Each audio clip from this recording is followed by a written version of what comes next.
Hi everyone, welcome back to another video from Gaming Basics. In this video, I'm going to be showing you how to change jobs on Sims Mobile. Changing jobs allows your sim on Sims game to explore different career paths and pursue their aspirations. To unlock the ability to change jobs, you'll first need to reach at level 6 as a player. Play the game, complete tasks, and interact with your Sims to earn experience points and level up.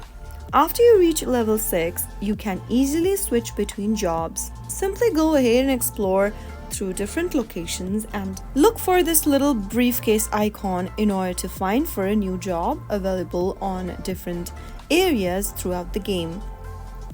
Tap on the briefcase and then select one of the stories, and then make sure to tap on the switch button, which will cost you some simoleons.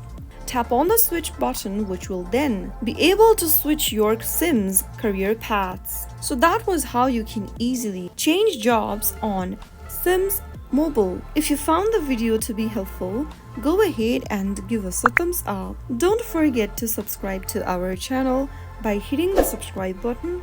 Also, press on the notification bell so that you'll never miss another upcoming upload from us. I will be back again in the next episode.